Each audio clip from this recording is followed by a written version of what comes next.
Game on.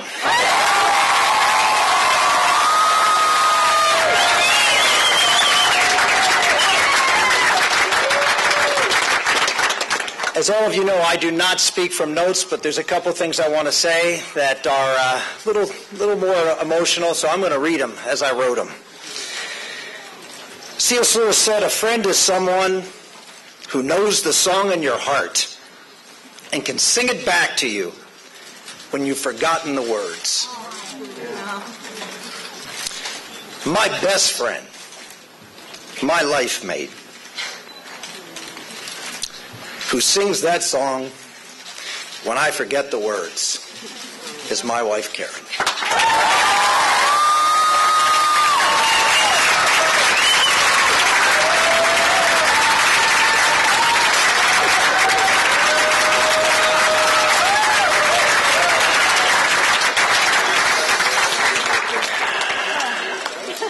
People have asked me how I've done this, sitting back at the polls and not getting a whole lot of attention paid to us. How did you keep going out to Iowa and 99 counties and 381 town hall meetings and speeches? Well, every morning when I was getting up in the morning to take on that challenge, I've required a strength from another particular friendship, one that is sacred. I've survived the challenges so far by the daily grace that comes from God.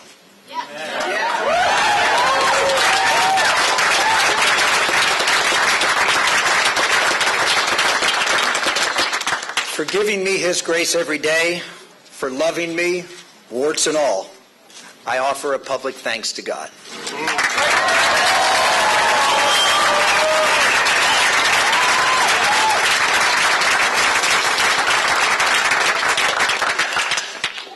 Third thanks.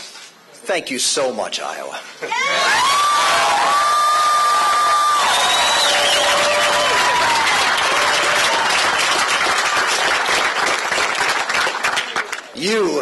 You, by standing up and not compromising, by standing up and being bold and leading with that burden and responsibility you have to be first.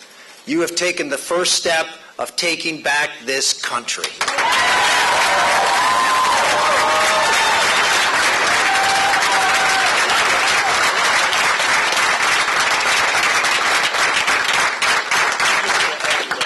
This journey started officially just a few months ago in June, when I stood on the steps of the county courthouse in Somerset County, Pennsylvania.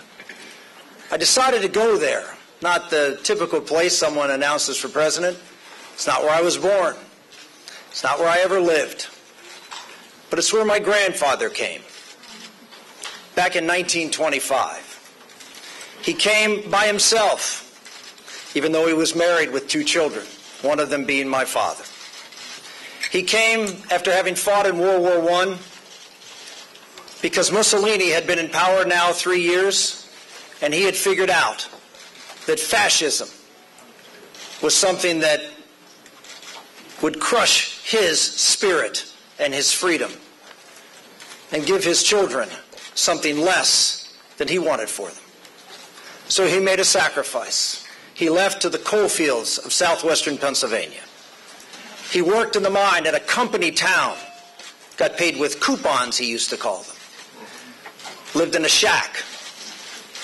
Eventually he figured out that that was a trip to nowhere, so he started taking money less, so he could start to save. And he did. And after 5 years, he got his citizenship and brought my father over at the age of 7. He ended up continuing to work in those mines until he was 72 years old, digging coal.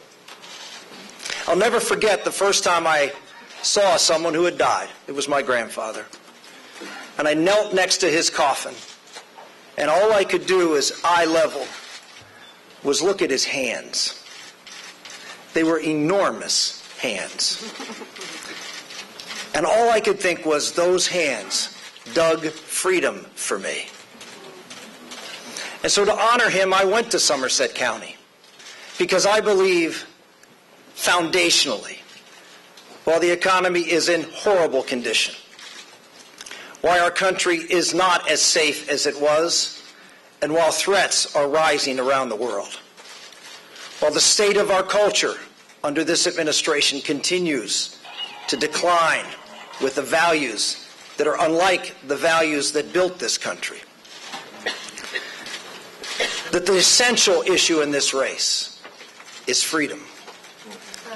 Whether we will be a country that believes that government can do things for us better than we can do for ourselves, or whether we believe, as our founders did, that rights come to us from God, and when He gave us those rights, He gave us the freedom to go out and live those rights out to build a great and just society, not from the top down, but from the bottom up.